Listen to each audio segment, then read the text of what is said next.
I sent it straight to voicemail. 3 times.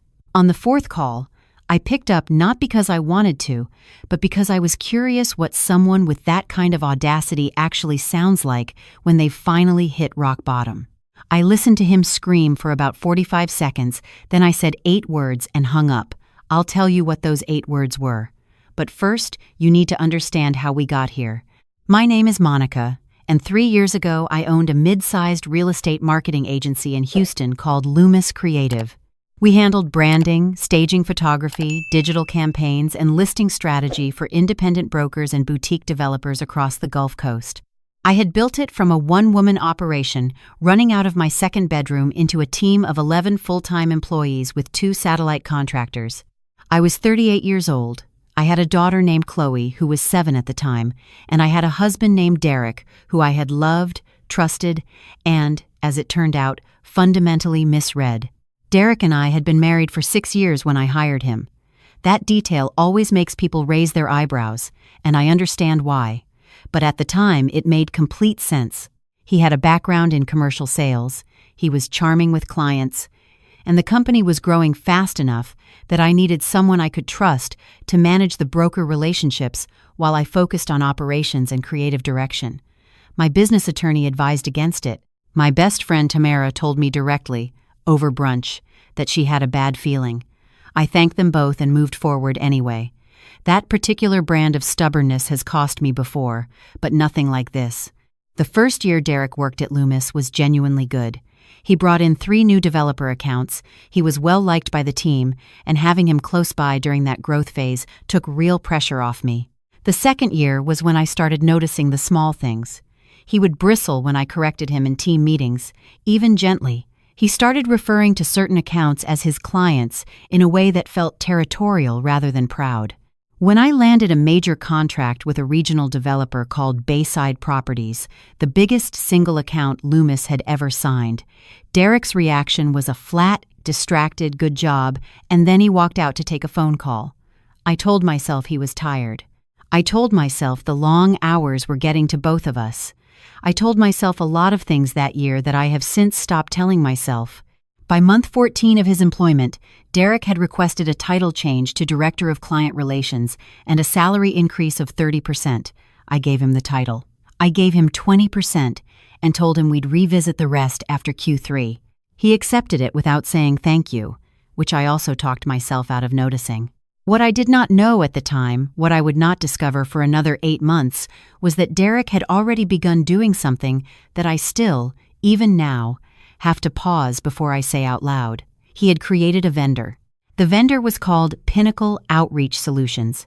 It had a business address in Katy, Texas, a generic website with stock photography, and a service description that read, in the vaguest possible terms, strategic market engagement and client acquisition consulting.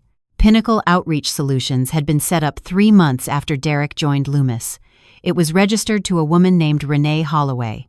Derek had been dating Renee since, as I later learned, approximately 6 weeks after our wedding. Over the course of 14 months, Derek had authorized payments from Loomis to Pinnacle Outreach Solutions, totaling $214,000. The payments were categorized in our books as referral commissions and outreach consulting fees. They were processed through our accounts payable system, which Derek had access to in his role as Director of Client Relations, because I trusted him, because he was my husband, because I was running a growing company, raising a daughter, and it did not occur to me that the person sleeping next to me was systematically looting the thing I had spent a decade building. The way I found out was so small it almost doesn't feel like it should matter. One Tuesday afternoon in October, I was on a call with our accountant, a meticulous woman named Sandra who had worked with me since year 1. We were reviewing quarterly expenses, and she mentioned, almost as a footnote, that she had noticed the Pinnacle Outreach line items had increased significantly in the 3rd quarter and asked if I wanted them broken out separately for the annual report. I said, "What Pinnacle line items?" There was a pause on Sandra's end. Then she said, carefully, "The referral commissions. We've had 7 payments to Pinnacle Outreach Solutions this year alone. The total for the year is just over $96,000. I told her I would call her back. I sat at my desk for 4 minutes without moving. Then I opened our accounts payable records. The full $214,000 was documented right there in front of me. 14 months of payments, every single one authorized by Derek. Not one of them had ever crossed my desk for review because Derek had been careful, not clever, but careful to keep each individual payment just under the threshold that would have triggered my automatic review, $15,000 at a time, sometimes 12. Once, $8,000 on a Friday afternoon when I was at Chloe's school play. I did not confront him that night. I have thought about that decision many times since, and I stand by it completely. I went home, I made dinner, I helped Chloe with her reading homework, and I watched my husband eat the meal I cooked and talk about a Rockets game with the calm, comfortable ease of someone who believes they are completely safe. I watched him, and I felt something I can only describe as a cold kind of clarity. Not rage, not grief, something sharper than both of those. The next morning, after Derek left for the office, I called a private investigator named Ray, whom I had been referred to by my attorney. I want to be clear that at this point, I was still operating on suspicion. I needed facts, I needed documentation, and I needed to know exactly who Renee Holloway was. Ray came back to me in 9 days. What he delivered was thorough, organized, and devastating in the way that confirmed facts always are. Renee Holloway, 34, worked as a leasing agent for a commercial property firm in the Galleria area. She and Derek had, according to Ray's timeline, been involved since 2018. She drove a car that Derek had made a down payment on. She had taken 3 vacations in the past 2 years, Miami, Cancun, and New Orleans, on dates that corresponded exactly to sales conference trips Derek had expensed to Loomis. Ray had photographs of them together at a restaurant in Midtown, receipts, bank transfer records, and a detailed breakdown of the Pinnacle Outreach Solutions registration documents listing Renee as sole owner. I read the entire file twice. Then I called my attorney, a woman named Patricia, who is the kind of lawyer you hope you never need and are enormously grateful to have when you do. I told her everything. Patricia's response was measured and immediate. She told me to do 3 things: secure all financial records, do not alter or delete anything, and do not say a word to Derek until she was ready. I did all 3. What happened over the following 3 weeks was the most controlled I have ever had to be in my life. I went to work. I spoke to Derek normally. I sat across from him at dinner and asked about his day and listened to him answer me. I was civil and present and utterly unreachable in a way I had never been before, and he noticed nothing. That, honestly, is what made the whole thing so much easier to finish. A man who is paying attention to you cannot be deceived. Derek had stopped paying attention to me a long time ago. Patricia moved quickly. She coordinated with a forensic accountant to create a full audit trail of the Pinnacle payments, cross-referenced with Derek's expense reports and calendar entries. The picture that emerged was clean and complete. Every dollar accounted for, every authorization time-stamped, everything signed by Derek. Patricia filed for divorce and initiated a civil fraud claim simultaneously. Derek was served on a Thursday morning at the office in front of 3 members of my team because Patricia had advised that a witnessed service would be strategically useful, and I had agreed without hesitation. His access badges were deactivated at 10:47 a.m. His company credit card was frozen by 11. I had briefed HR the day before. By the time he called my cell phone at 11:23, I was in a meeting with Bayside Properties, and I sent it straight to voicemail.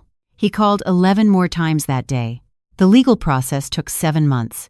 Derek's attorney, to his credit, understood the situation clearly and did not waste excessive time on maneuvers that weren't going to work. The forensic documentation was airtight.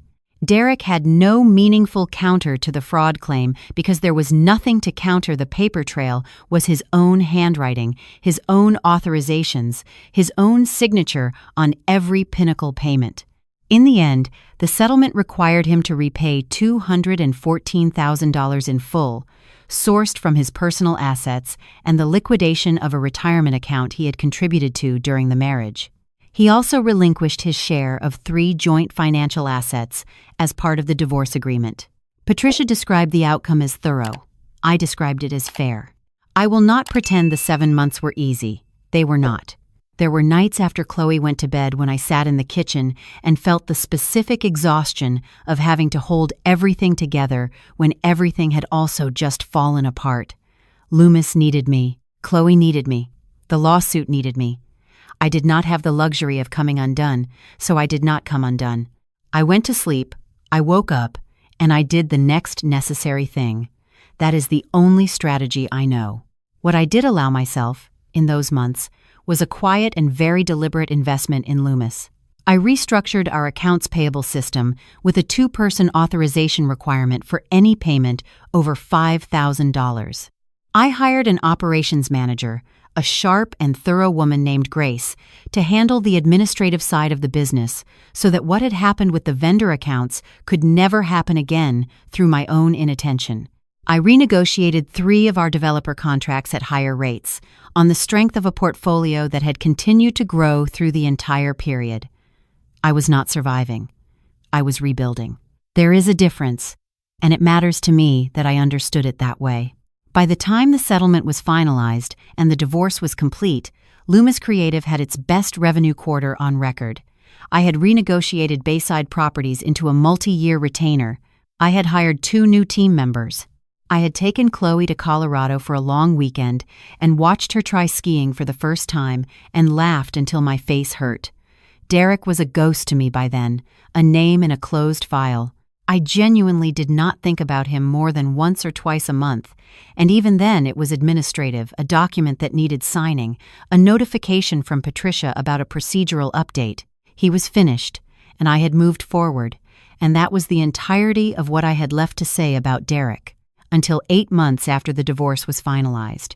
Until a Tuesday morning in September when I was sitting at my desk reviewing a new client proposal, and my phone lit up with a number I recognized immediately despite not having saved it. I sent it to voicemail. He called again. Voicemail. He called a 3rd time. Voicemail. On the 4th call I picked up. I did not say hello. I simply waited. He started talking immediately, the way people do when they've been rehearsing something and need to get it out before their nerve goes. His voice was louder than I expected, not yelling exactly, but pressurized, like something that had been sitting under heat for a long time. He said he needed to talk to me. He said things had gotten complicated. He said that he was in a situation that had gotten out of hand and that he needed some help resolving it. He said that he and Renee were having serious problems. He said he had some expenses that had come up unexpectedly. He said he thought, given everything, that I could find it in me to help him out. He said the number he needed was $150,000 and he needed it within the week. I let him finish. I want to be precise about what I felt in that moment, because people always ask. It was not anger. It was not contempt. Exactly, though I understand why you'd expect it to be. What I felt, sitting in my office on a Tuesday morning with a new client proposal open on my screen and my company running smoothly around me, was something that I can only describe as complete indifference to his suffering, combined with a very mild, almost academic curiosity about what he thought was going to happen next. He had stolen $214,000 from me.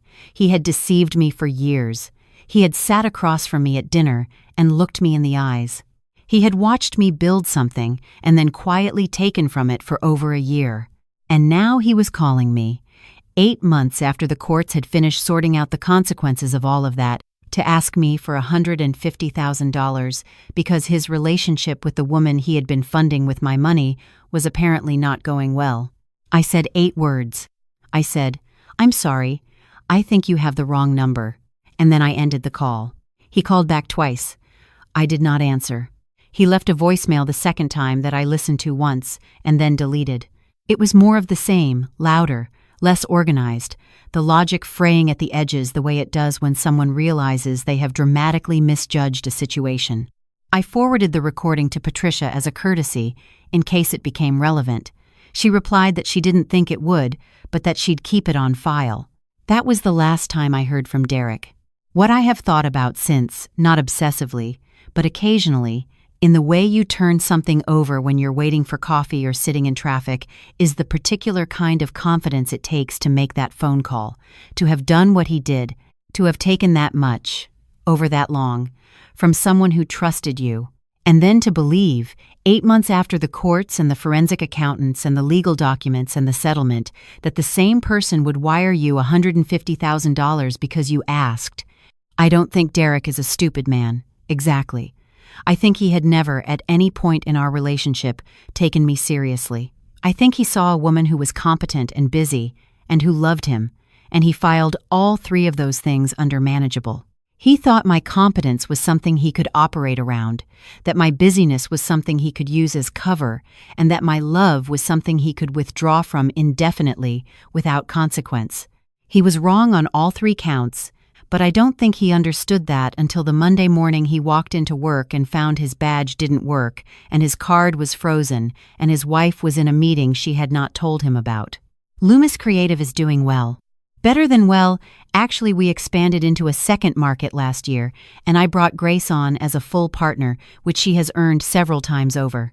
Chloe is 10 now, and has opinions about everything and makes me laugh every single day. I did start seeing someone, about a year after the divorce, a man I met through a mutual friend who is quiet and steady and finds my ambition genuinely interesting rather than threatening. And that difference, that single specific difference, has taught me more about what I was missing in my marriage than anything the lawyers or the therapist or the months of hindsight ever did. I think about what I would tell someone in the position I was in before I knew what I know now. Before the file from Ray, before Sandra's footnote about the Pinnacle line items, before the cold Tuesday morning when I sat at my desk and understood that the person I had trusted most was the threat I had failed to see, I would say this: the people who take from you rarely announce themselves. They make themselves comfortable first. They learn your rhythms, your thresholds, the places where your attention drifts. And then they are very patient. The best protection is not suspicion. I am not interested in living that way, and I don't think you should be either. The best protection is structure. Systems that don't depend on trust alone. Documentation.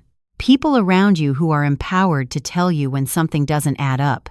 Sandra almost didn't mention the Pinnacle line items because she assumed I knew about them. That almost cost me everything. Pay attention to the footnotes. That's all I've got. Derek called one more time, about 3 weeks after the Tuesday call. It was late, almost 11 p.m., and I was finishing up some work before bed. I looked at the screen. I thought about the $214,000. I thought about the dinners. I thought about the way he said good job when I landed Bayside and then walked out of the room. I turned my phone face down and went back to work. Some calls don't need answering. Some chapters don't need a response. You just close them and you keep going. And eventually the distance between where you are and where that chapter happened gets so wide that it stops mattering at all. I'm not there yet, but I can see it from here.